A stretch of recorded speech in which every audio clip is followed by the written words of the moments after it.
Thank you. Recording has started. Do you guys see the blackboard? Yes, sir. Yes, sir. Okay, let's start. Happy New Year to all of you. This is lecture number 20. Happy New Year, sir. Thank you. We are going to talk about proper maps. Last time we introduced the definition of proper maps. Here was the definition. A map F, continuous map from one topological space to another.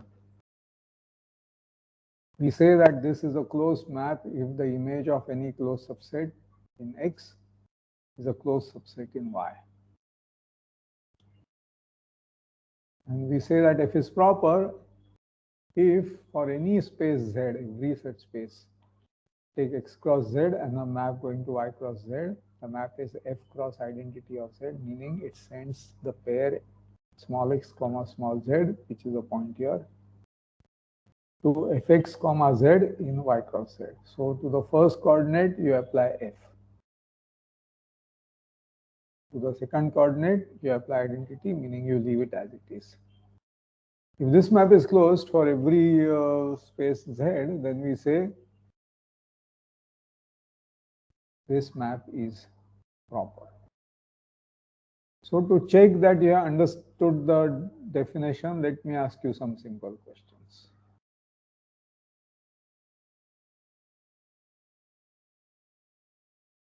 Okay, I am adding a page for rough work. Question. Let f from x to y be a proper map.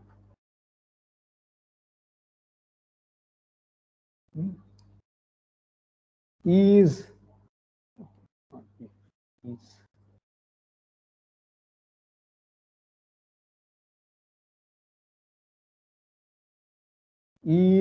f a closed map?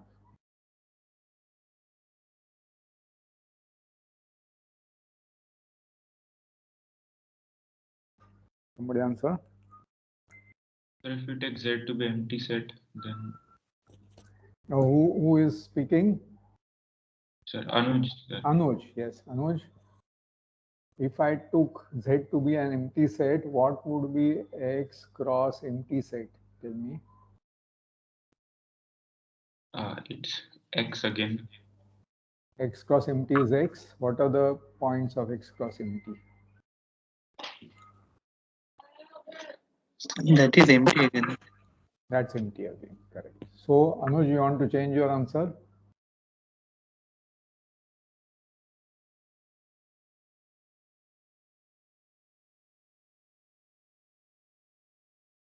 Anuj's idea is correct. He wants to choose a certain Z. So what Z should he choose?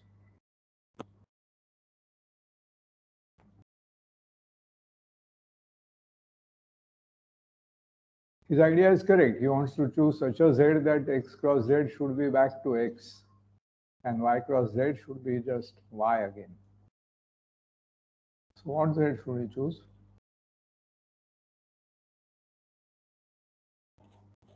Image of X, sir. No. Image of F. No. Can somebody tell me what is X cross singleton point? If I take a singleton set. That is X. Correct.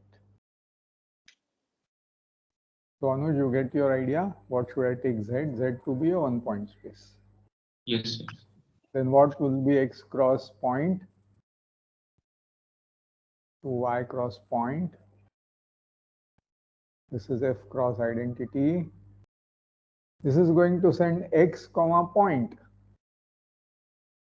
to Fx comma point. This point is just hanging around. It's not doing any difference. The topology on this is the topology on X. This is homeomorphic to X. Send this to, this is homeomorphic to X, under which X point corresponds to X. And this is homeomorphic to Y, under which y comma point corresponds to y. So this map is simply going to be the map F, the map you started with. So if this map is closed, the original map is closed. Anuj, is it okay? समझ गया क्या? Yes, sir. Very good. You see, to reproduce, your idea was good that you wanted to reproduce the original x to y by simply taking an appropriate product, and that product has to be with a singleton. Correct. So one says yes. This is the proof. Take z equal to singleton. Okay.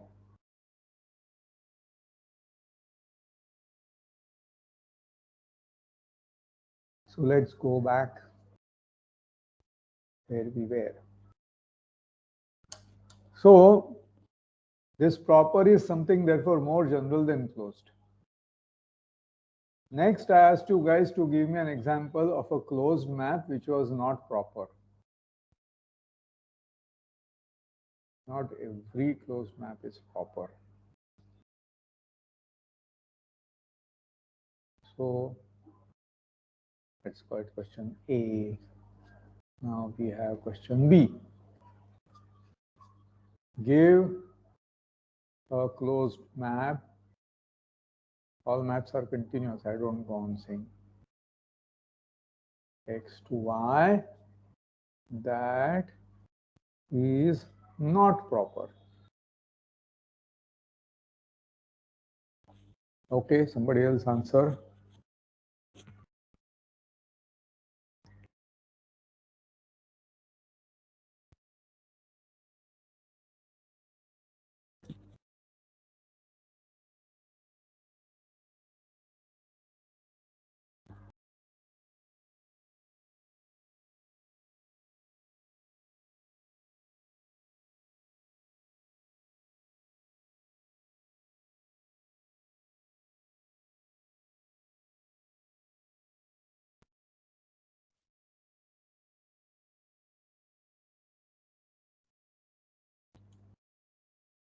Guys, today your audience has dropped to 16.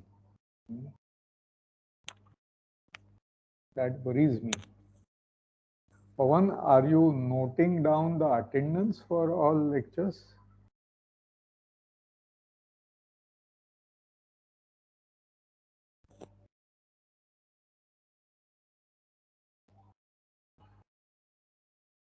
Okay, somebody willing to answer this?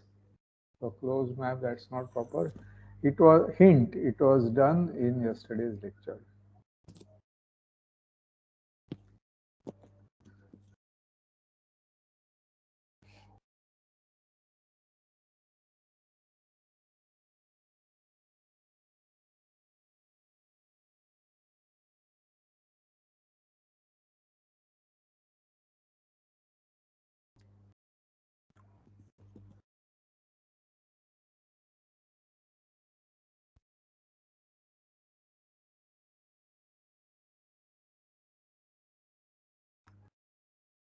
You guys no doubt revised yesterday's lecture before coming to this one, and you must have seen it.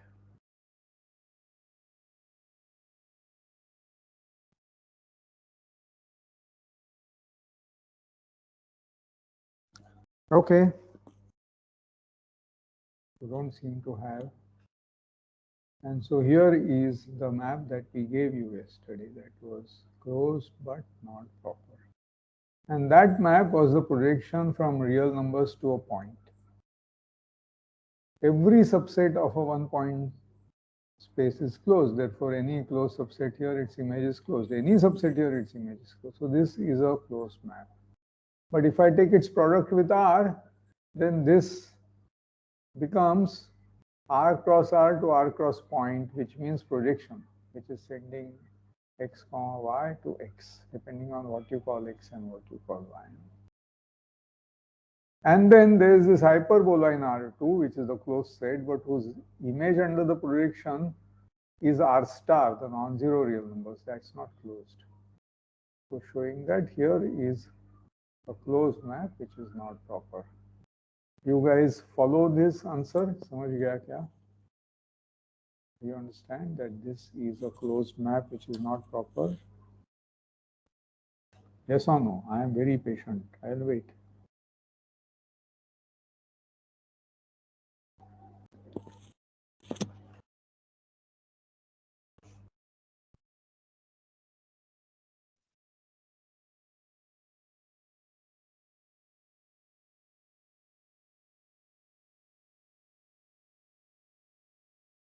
एक एक का नाम लेके पूछूं क्या? कर सकता हूं. I can do that. Anupama, are you listening? Are you there? Yes, sir. Anupama Bhardwaj, are you there? Have you understood this argument? No, sir. Can you repeat it? Why did you remain silent all this while? Why didn't you ask me to repeat?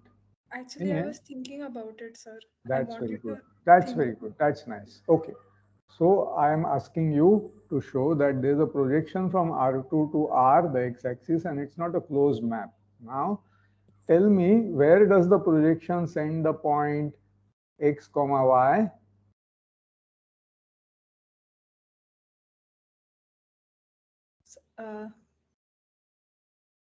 Sorry, sir. The projection. Anupama, जो x और y जिसके coordinates है ना, वह point होता है ना R2 में, उसका x एक्सिस पे क्या प्रोजेक्शन होगा जी? X. अरे बिल्कुल, बहुत अच्छा जवाब दिया आपने. तो आप बिना डर के जवाब देते रहिएगा ऐसा. अच्छा जी अनुपमा, तो आप हाइपरबोला लीजिए. हाइपरबोला का इक्वेशन हमने लिखा है ना, क्या है वो equation? Sir, 1 minute.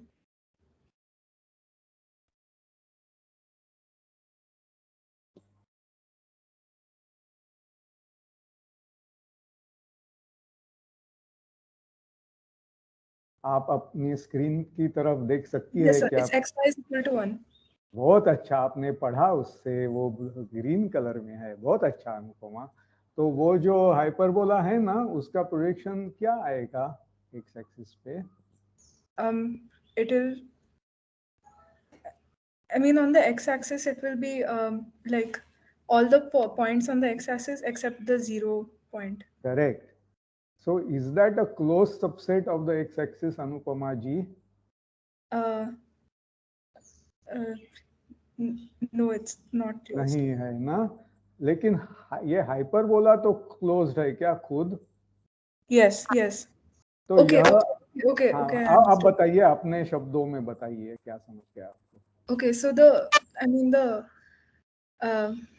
the function like that we have of this hyperbola, it's a Hyperbola closed, is a subset, na? It's a closed subset. yeah, it's a closed subset of R2.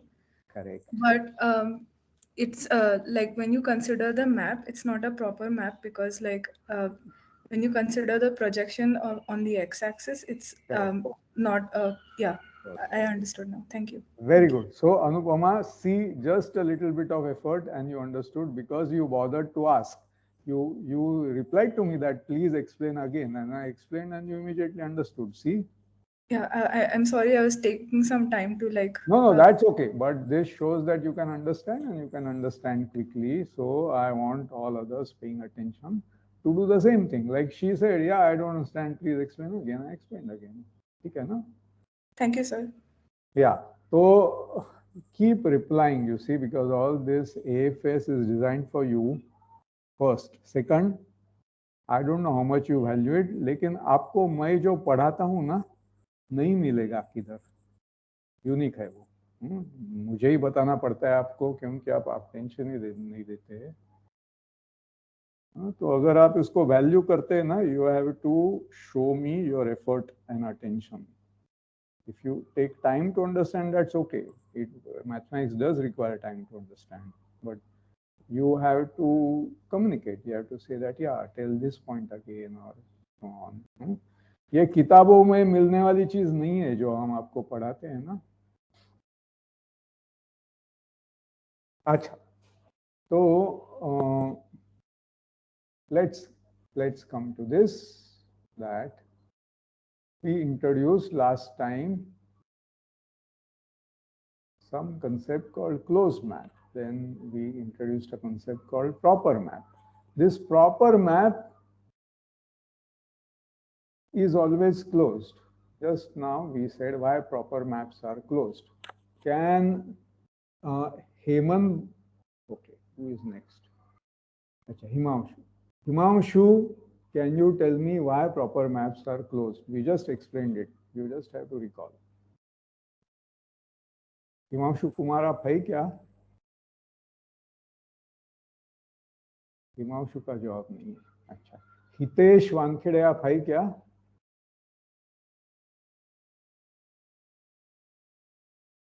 कामित Kumar आप है क्या उधर? नीलेश खांडेकर आप है क्या? Yes, sir. हाँ Nilesh, why is a proper map closed? If we take a proper map F from X to Y, then Yes, very good. Then we choose Z is singleton set. Wonderful, wonderful. I am very pleased with you. And after taking Z to be singleton, you are reproducing that map itself, right? Yes, sir. Yes. So this is what we answered here. Very good. So you were paying attention. I am glad.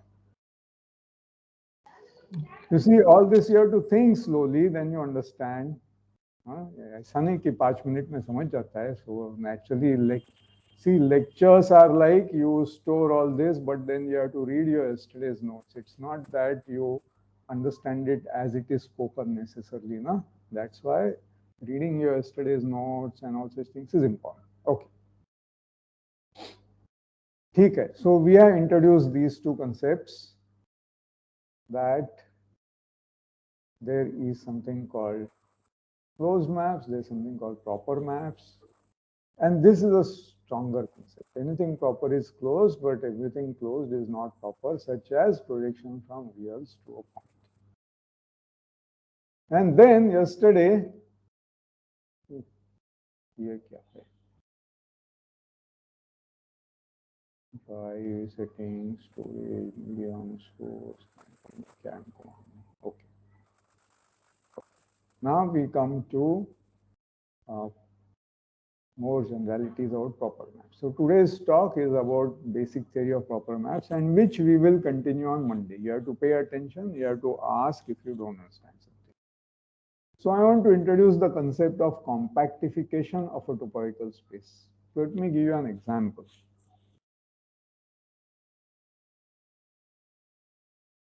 Suppose I have the topological space 0, 1. And it sits inside another topological space 0, 1. And this is actually very nice. This is an embedding, and moreover, it's open. It's an open embedding. Yeah, this is open in this, and the topology induced on it is the subspace topology of this, and this is compact. Okay. This is an example of compactification. A topological space can have many compactifications. Can anybody give me another compactification of 0, 1? और एक compactification दीजिए. 0, 1 उसकी subspace होगी, open subspace होगी, और वो बड़ा space compact होगा. ऐसा दे सकते हैं क्या? Closed interval -1, 1. Closed interval. Which closed interval? -1, 1. Excellent, excellent. Who answered? Arnav. Arnav. Yes, Arnav. Thank you. So Arnav has given another 0, 1 contained in -1, 1. तो अर्णव, आपका एग्जाम्पल जरा बड़ा है नहीं क्या? तो can you think of making any example a bit smaller? So we will take all our spaces to be Hausdorff, unless otherwise said. Let's take such things. Doesn't matter. Right now, what I'll say is just take the closure of this in this. Okay.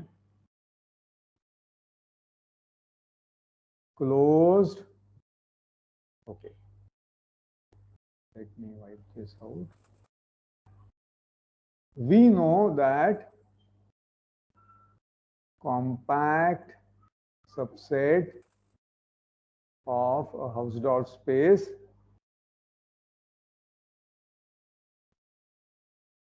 is closed.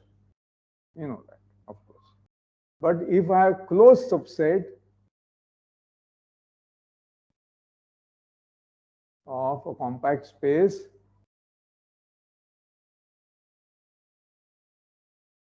is compact. So if I have any space X and I have compactification Y, you can replace Y by X closure. Okay. And you will get something smaller. Then you will ask, oh, is it still open in that? So all such questions I am leaving to you. Think about it. How to make a space into a subspace of a compact space such that this is an open embedding. Is it possible? When is it possible? So I'm going to prove a theorem about when it is possible, and this is going to be a special case of that. Okay. So I have shown you the possibility of compactness, but now I want another example. Arnab, you gave a nice example. I don't complain with your example, but can you give me a very different example? Okay. Give me another example.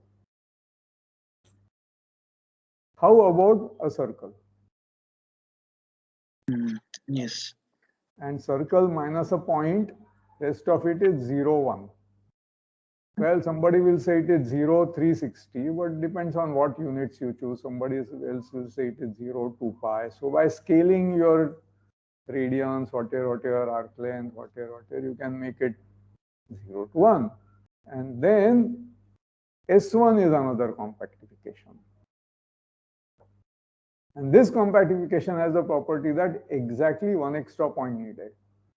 One extra point. So we will pay some attention to this kind of compactifications, which are called one-point compactification, in a moment. But before that, let's come to this. Yeah, any questions? That's just background noise, no? That's just background noise, I think, from somewhere. Okay, students are requested to keep your mic off so the background noise doesn't get picked up.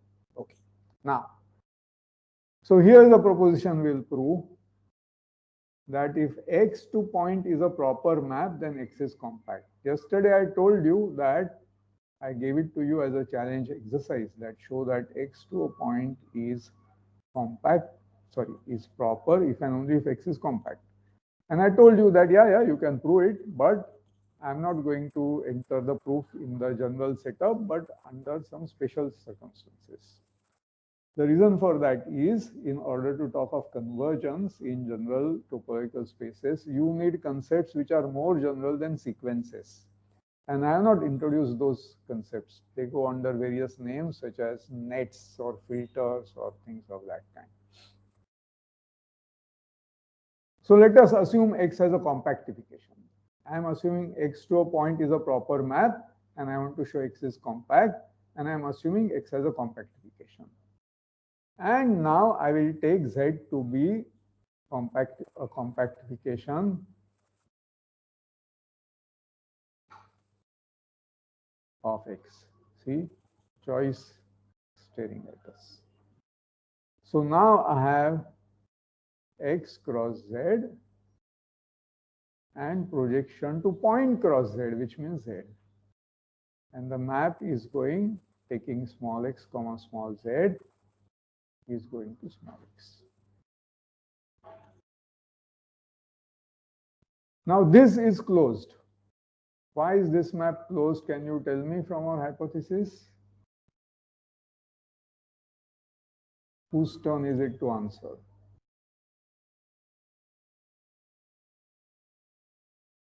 So F is proper map. Correct. So that's why this is closed, because this is the definition of proper, that once this is proper, take product with anything and it's a closed map. So it's a closed map. Now I'm going to take a certain subspace here. So this compactification, let me denote the embedding by. So I will treat X as a subset of Z. This is a subspace, right? I'll treat it as a subset. And now you take the diagonal. Take the set of all X, so that X belongs to X. This is diagonal.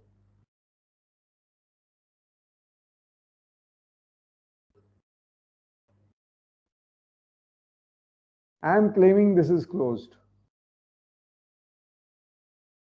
Okay.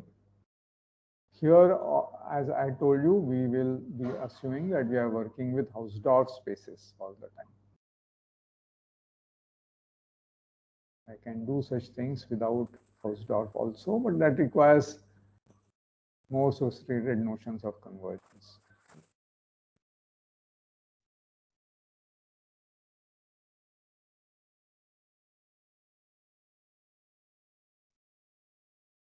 Okay. So then this diagonal of X sitting inside X cross Z, there's also the diagonal of Z sitting inside Z cross Z. And if I take the diagonal of Z and intersect it with this set, I'll get the diagonal of X. Because if I have X comma X, or here any point looks like Z comma Z, and the first coordinate has to be in X, so therefore the second coordinate also has to be in X because they're equal to each other. So this is a closed set.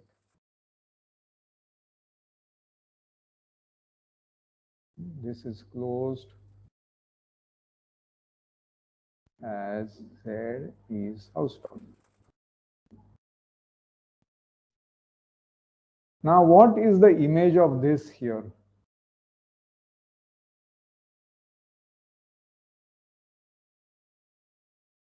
X comma Z goes to X. So where does X comma X go to? Bolo.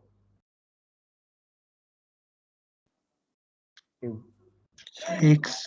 X. So that will be Z, na? X comma Z going to Z.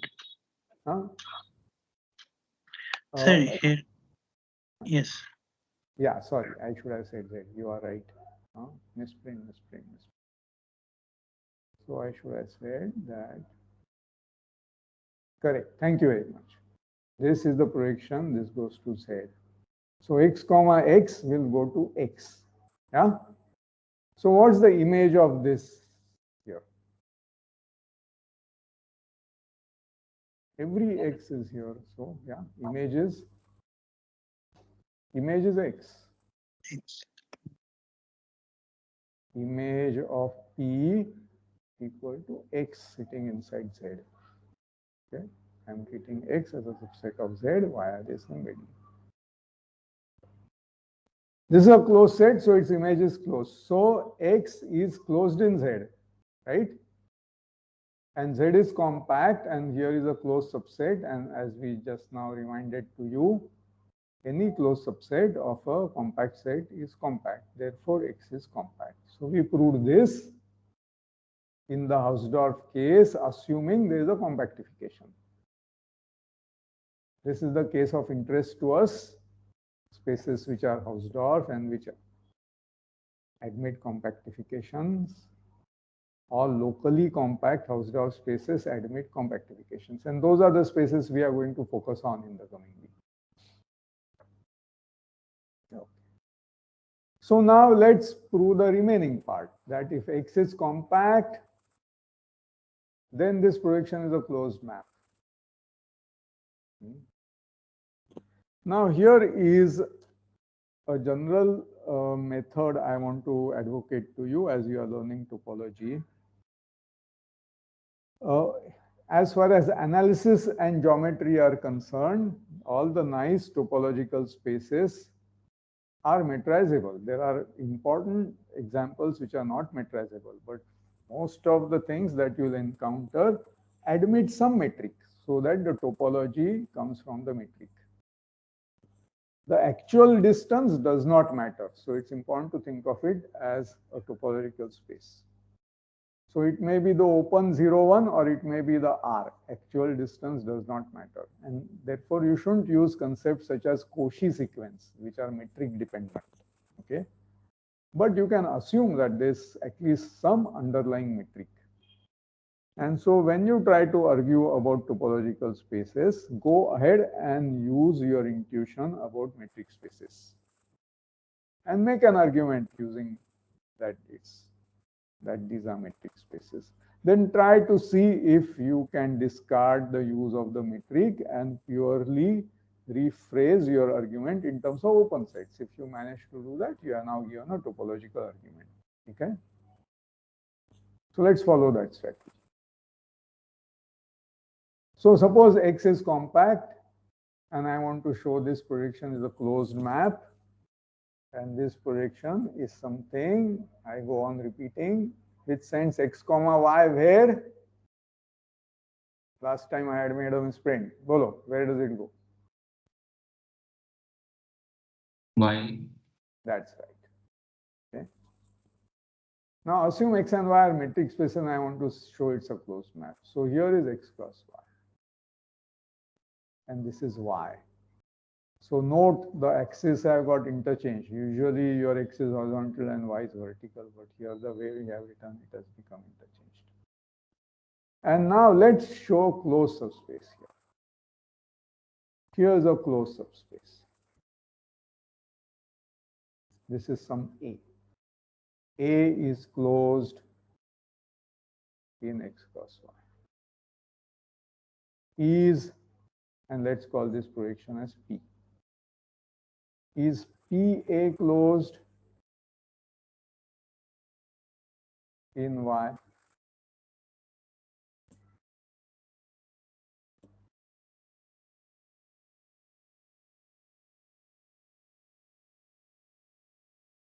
So let's exploit its symmetric space. So let's say that this is the set B. P is B. And suppose it was not closed. Suppose I had some sequence BI, limit I tends to infinity, BI equal to some C belonging to Y. Well, unfortunately, Y is here. Okay, this is some point Y. Limit of these points BI is a point Y. Is Y equal to PX for X, Y belonging to this set A? Is there some point in A whose image is Y? So I'll draw my sequence here. I'm going to show it with points.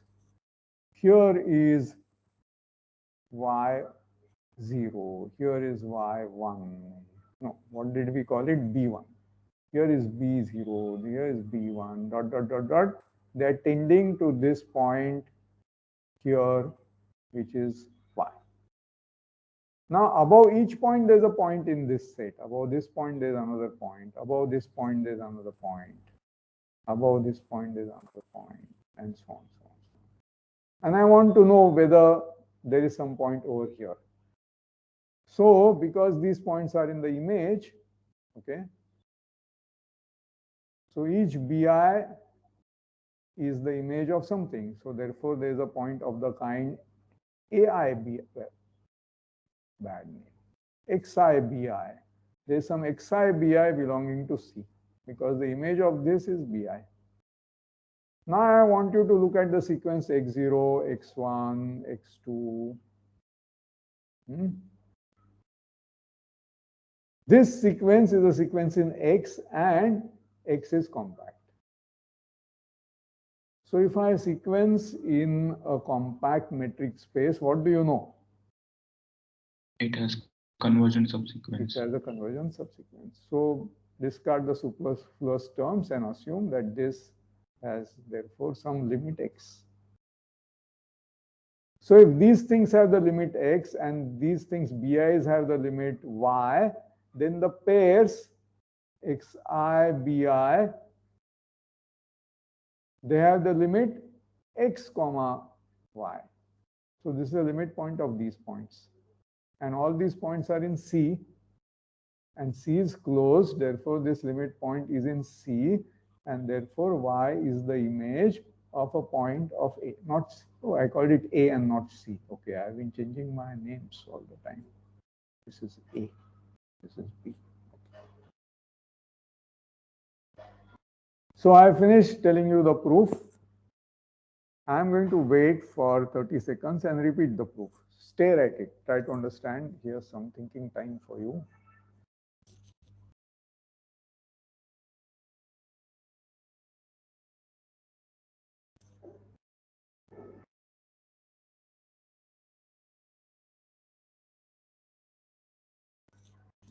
Yeah, so let me repeat the argument. Suppose the image of PA had some limit point. I want to show that that limit point is also in the image. So because it's a limit point, I have sequence converging to it. This is a sequence converging to it. This is the sequence in PA. Okay, I want to show this is closed. So I have taken a limit point of it. So which means there is some xi bi in A, whose image is this. And now look at those points. Look at the sequence found by those points. Look at their x coordinates. Those x coordinates are in a compact space. So they have convergent subsequence. Take the corresponding bi's. And now you have a sequence of points in A. And that converges to the limit of the xi's and the limit of the bi's. That limit is in A because you are told that A is closed. And therefore, the given point y is in the image of A, and so we have shown that this is closed. Okay, this is the proof. But I'll give you another proof. I'll give you a second proof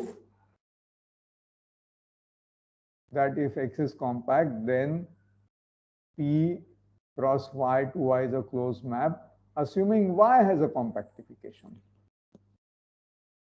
Okay. If I assume Y has a compactification, let me take a compactification of Y.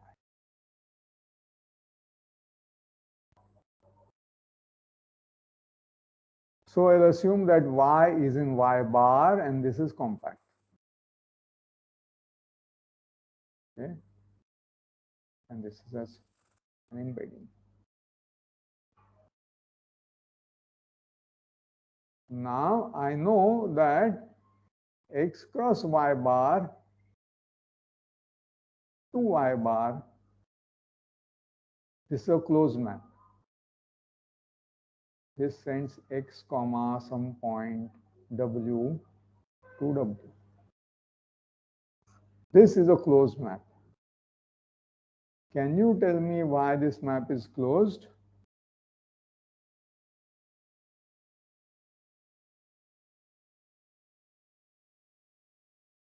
Suppose I have closed subset of what kind of space is this X cross Y bar? X is compact, Y bar is compact, therefore X cross Y bar is compact. Yeah.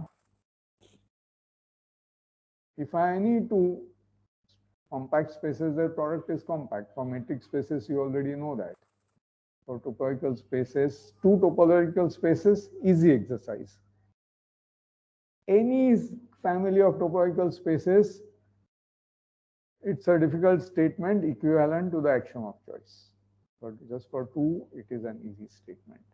If these are two metric spaces, easy because you will have a sequence of pairs and each one of them will have, so for the first one, take a convergent subsequence, and for that corresponding sequence in the second one, take a convergent subsequence of that. And so that sub of subsequence will be convergent for both. And so every sequence in X cross, product of two metric spaces will have convergent subsequence. So this is compact, and if I have a subset of it, which is closed, this is compact, this is closed, therefore A is compact. Any closed subset of a compact space is compact. And these are Hausdorff spaces, remember. So I have a compact space here and its image therefore is compact. Image of something compact is compact. Let's call this map as P bar. This is compact, and compact subspaces of Hausdorff spaces are closed, and therefore the image of this is closed. So this is a closed map. Now if I take the subspace here, which is Y, what is its inverse image? Its inverse image is X cross Y. So here is a general fact you can verify, that if x1 to x2, suppose phi from x1 to x2 is a closed map, and suppose there is some source of subspace here, let's call it W, and I take phi inverse W,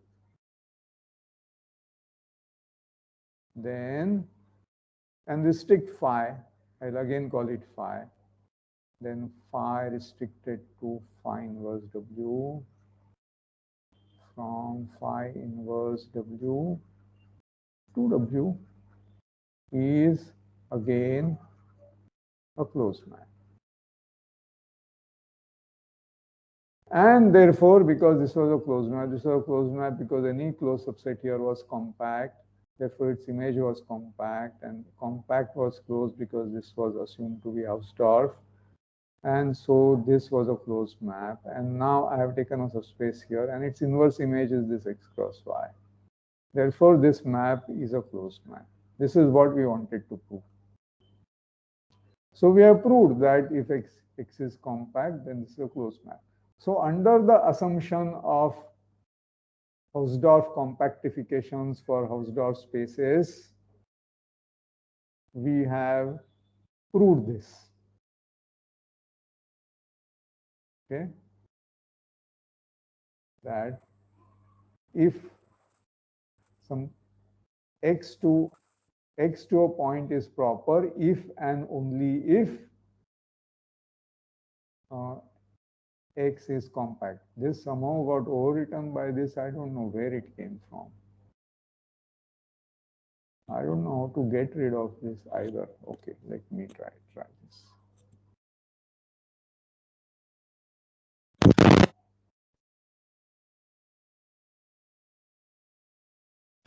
Okay, so now it becomes visible. Show that X to a point is proper if and only if X is compact. This was exercise yesterday. We have proved it under the spatial assumptions of Hausdorffness and existence of compactifications. Okay, so now let us come to the topic of locally compact Hausdorff spaces. So all the time I will not keep saying Hausdorff. When I say locally compact, the assumption is all the spaces are Hausdorff. And I'm going to give you the definition. The definition is this. I've given it once before. The definition says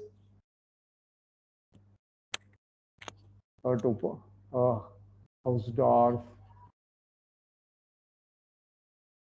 topological space X is called locally compact, always Hausdorff.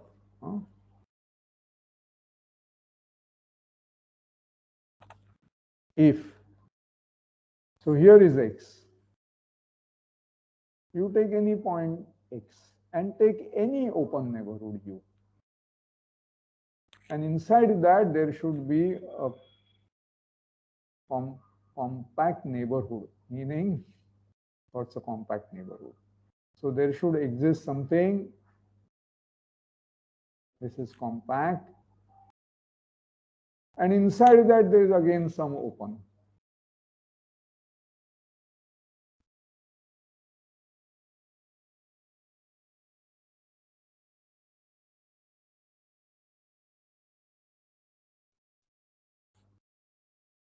V. V is open in X, U is open in X, and this is compact. So समझ गया? There is X, there's a point, given any neighborhood,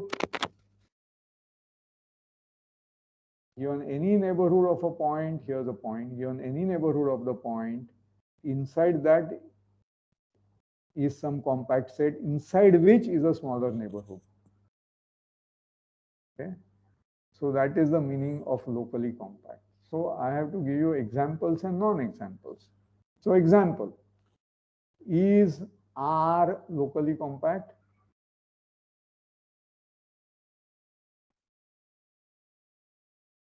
Bolo. Yes, sir. Yes, and why? Sir, it's dense. What is dense? I mean, whatever point we consider, for example, any arbitrary x, Yes. If we consider any arbitrary open neighborhood, say U around that, Yes. we will always find a compact set, and because of the density property, there will always lie an open neighborhood inside that. No, I don't know what you're calling density property. Let me rather put it like this. Here is R. What are the simplest open subsets of R? Tell me. Open intervals. Open intervals. Great. So I have this X and I have some open set containing, this is U. It's open means there is some ball inside it, which is an interval, right? This is the epsilon ball. This is inside U. That's the meaning of U being open, right? Now inside this, I take the interval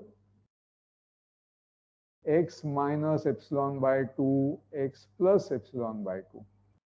Is this compact? Yeah, it's a closed interval. This interval is from x minus epsilon to x minus epsilon, x plus epsilon. So I have taken half the one. So that's the red colored one.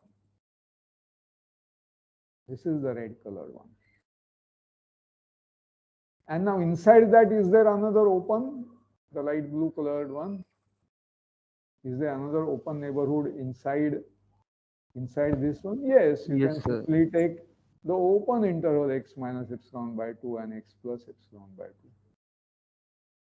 So you see, inside that I can always take a smaller open neighborhood. This is a small open neighborhood inside a compact set, which is inside a neighborhood.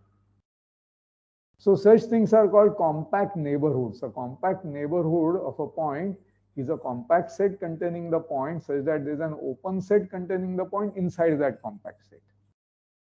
Okay.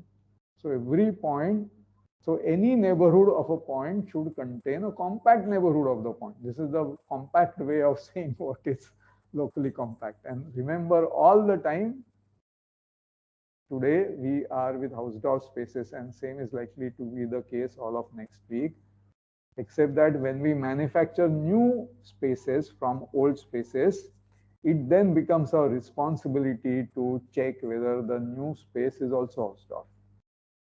Okay, next question. Is R2 locally compact?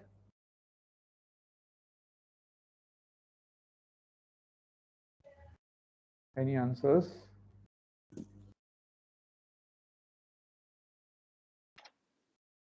Yes, sir.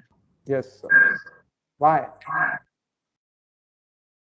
Sir, because I can take the cross product of like a Cartesian product of those compact neighborhoods. Correct. You can treat it as product topology, and instead of intervals, take boxes. Or instead of balls, open balls in Euclidean topology, you can take the same with Pythagorean, meaning the open balls in Euclidean topology instead of open intervals. Then you can take half the radius closed ball, that will be compact, and smaller than that open ball, again open. Yeah, same arguments work. How about Rn? Same, huh? Visual. Yes, sir. Yes. So my next question. All the time, remember, last week we emphasized analysis. We said it's very important for us to study metric spaces because they are very important in analysis. Ascoli, Arzela, very important in complex analysis, and so on. So all the time we paid attention to such spaces, C01. So can you tell me whether C01 is C01 locally compact? Tell me.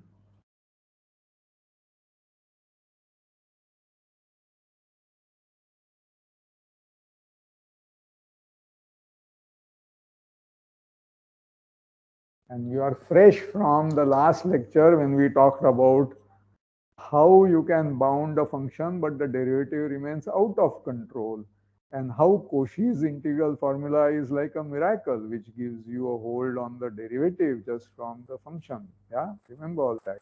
Remember we talked about the function sine of nx, which oscillated wildly as n tended to infinity. Remember all that. So do you still think C01 is locally compact? Can there be a neighborhood whose closure is compact in the sup norm? You see, we have even drawn pictures about how neighborhoods look in sup norm. I have drawn for you pictures of how the sup norm neighborhood looks. Or was it the week before that? No?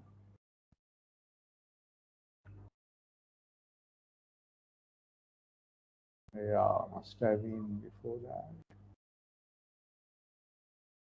I don't know. Somewhere I have shown you how a neighborhood in the sup norm looks.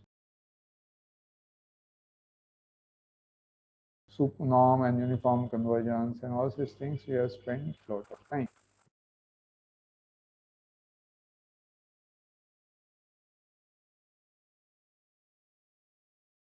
So that was in the week even before that. Okay.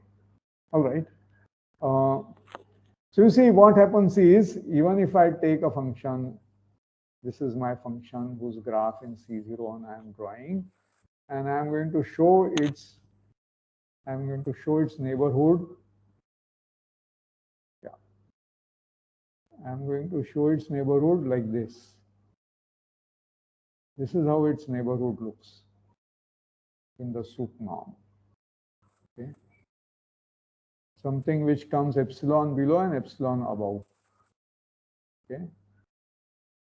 This is how the neighborhood looks. Now you can have another function in that neighborhood which is doing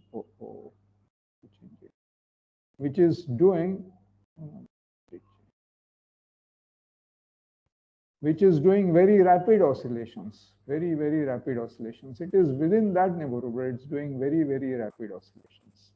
As a result, in the same delta will not work for all epsilons for different functions in this neighborhood. In other words, it's not the family of functions in this neighborhood is not going to be equicontinuous. There's little chance that you can apply the compactness criterion of Ascoli-Azela theorem. Remember, Ascoli-Azela theorem is if and only if a subset of this C01 is compact, if and only if it is closed, bounded, and equicontinuous. So no hope, and so this is not locally compact. So this is typical of the spaces which occur in functional analysis. They are not locally compact in general, and which is why the spatial, very powerful techniques of functional analysis are developed to deal with the situation. Okay, so I have given you very common examples of locally compact spaces, and you can make many more visually like this. I have given you mathematically important examples which are not locally compact. All right. So now we will confine attention to locally compact spaces, not because those which are not important, but the kind of things that we are going to do, the geometric applications of topology, are designed to work well for locally compact spaces, which are the kind of spaces which occur in the geometric applications of topology that we will talk about. So I am going to produce a compactification. Earlier I said that assuming there is a compactification, let us prove that this is proper if and only if X is compact. We proved it assuming compactifications. For one half of it, we assumed a compactification of X. For the other half of it, we assumed a compactification of the other factor. In between, we have proved one half by also a metric space argument. The more arguments you give to prove the same conclusion under slightly different hypothesis, the more intuition you will have about it, and you will be able to give different examples where this works. So now I am going to show you that any locally compact topological space, Hausdorff of course, has a compactification obtained by adding exactly one extra point. So here again, let me emphasize that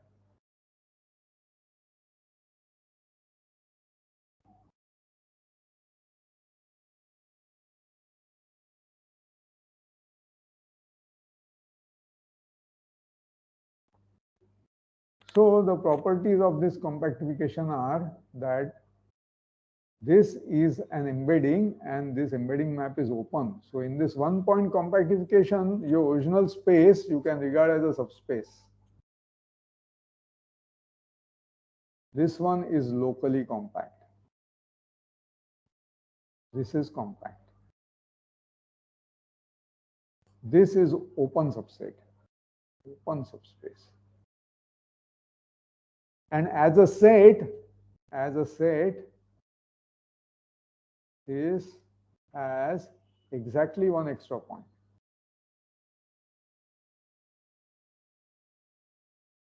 That extra point I will call star. So this is what is the one-point compactification. Given a topological space, locally compact Hausdorff, it provides you with a new topological space which is compact, and in which your original space is an open subspace, and in which there is exactly one extra point. And moreover, this is also locally compact. This X is also locally compact.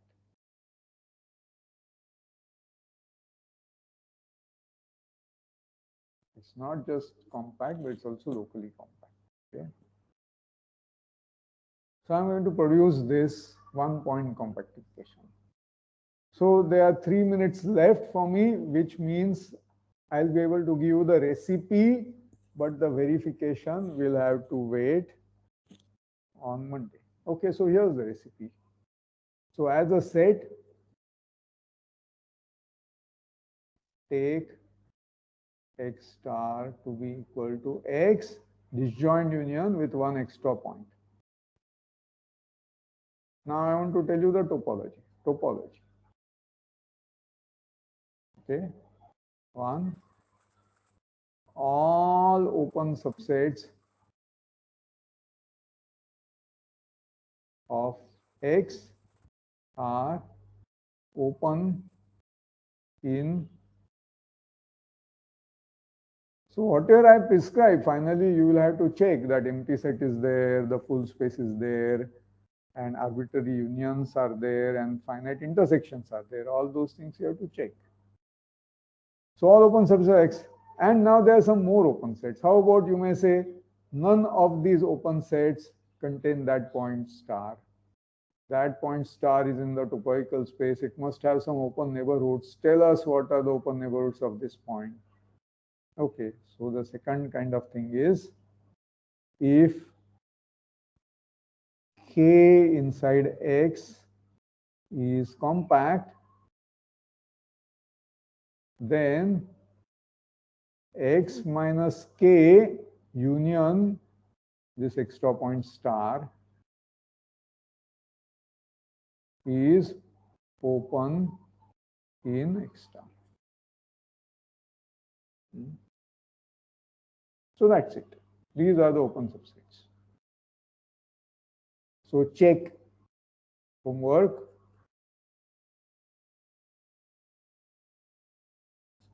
Check. This is a topology.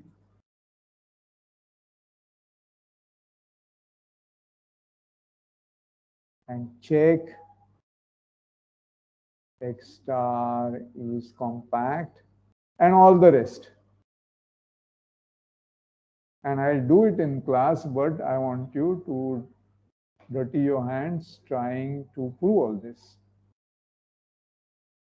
And so I will end with this. Okay, I'll end with these two easy questions. What is the 1-point compactification of a real line? Can you tell me? Let me draw a picture of the real line. Here's how the real line looks. In other words, it looks like an interval as far as topology is concerned. So from the early part of the lecture, do you remember what may be a 1-point compactification of this open interval? One extra point. Oh, sorry, what? Say S1. S1. Great. Who is answering? Sir, no. Arnab, you are minus right. infinity and infinity. Just you are adding a single point. Arnab, you are right. Instead of adding two different points, one for minus infinity and one for plus infinity, you could have added 2 points. Identify. You got a close, then you identify those two, or you want only one, and then you will get a circle. So for that, it is circle. Now, do you guess what is the 1-point compactification of R2? S2. S2, exactly. You see what happens is, there is the so-called stereographic projection. Yes, exactly. Yes. Huh? And if you take the north pole, then from there you can project onto the plane. And north pole doesn't have any corresponding point, but S2 minus north pole becomes homeomorphic to R2 under this geographic projection, right? So take this R2, which means take S2 minus north pole. Now just add north pole and you have got your compact space S2. So this is S2. And therefore, what is it for Rn? Sn plus 1. You are almost right. Who is answering? Anupama, sir. Anupama, you are almost right, but now see whether your answer fits with the earlier answers. Sorry, SN. Absolutely. So your intuition was right. Only there was a misprint in your number. Okay. So its 1-point compactification is SN. Try to prove that these are indeed the 1-point compactifications, because after all, we are given a definition of a 1-point compactification. Check that all this is there. And then you can ask such questions. How many are there different 1-point compactifications possible? You are given one construction. Does it have some universal property which characterizes it? Are there some compactifications which have nice universal property? And the answer to all that, those are difficult answers. That's called stone check compactification, which is not part of this syllabus. But anyway, if time, it only takes a few minutes to tell you a bit about it, so I'll tell you later. So that brings me to the end of today's talk. And so there are some stuff which I had planned for today, which is postponed to Monday. There's no point hurrying because I want you to understand. I don't just want to just do things there in front of you if nobody follows. Still, there are many of you who are silent. I want all of you to take part in the question answer, because I will slow it down so that you'll understand it. It's not as if you just have to catch some train, just at any cost finish the syllabus. There's no such thing. I want you to understand. Okay. So ask your questions. Every time you gather your courage and ask a question, there are 3 other silent people who benefit by the answer. So you're also doing a public service. You're learning something and doing a public service by answering, even if the answer is wrong, and by clearing your doubts. If your answer is wrong, we help you get to the right answer by making some hints, right? There's no crime giving a long answer. By the way, how long did I take to understand all this? Oh, months. I'm lecturing on all this to you. See, every time I give you a lecture, which takes 1 hour, if I look back at my own life to digest that material, it took me several weeks. And so there are people who are much smarter than me who will answer it, who will understand it much faster. But generically, that's the kind of time you're going to take. So even if I finish telling you something in 1 hour, you're going to take several weeks to really digest it, but provided you keep on that effort. You have to go on meditating about it, digesting it, rewriting it, closing your notes and try to write it in your own words, and so on, then you'll master it. Okay. All right, so that's it. See you next week. Bye. Hello, sir. Yeah, question, answer. Bolo. Yes, sir. If I have any topological space X, Yes. then the one-point compactification is unique or not? Like, I know that the single point may be anything. The choice of the single point. We defined the one-point compactification by a certain recipe, right? And so the only scope you have to change is the name of that extra point. That extra point should be a point which is not already there. Take any extra point, then any two one-point compactifications are going to have unique homeomorphism, which is identity on X, and sends that extra point to the other chosen extra point. So really there is no freedom. Okay. So it's unique up to a unique isomorphism. This, not just this space X dot. You see, let's come back to this example. There are lots of automorphisms of S1, right? You can rotate S1, for example. Yes. But that won't keep this interval as it is. If you want that to be identity on this, then on S1 also it has to be identity. Okay, so that's why there is this completely rigid. However, it doesn't have great properties. This one-point compactification doesn't have the kind of great properties which a Stone-Jek compactification has. Anyway, more about it on Monday. Now, any other questions?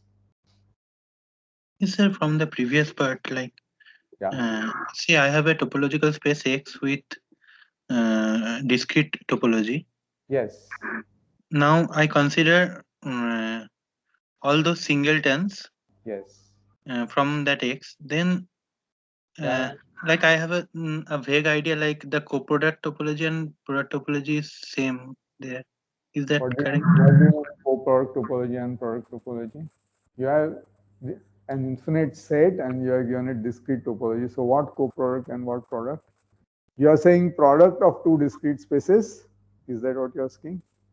No, like I'm considering the singleton X from who they like taking an element from that space X. Yes. And considering all those singletons. Yes.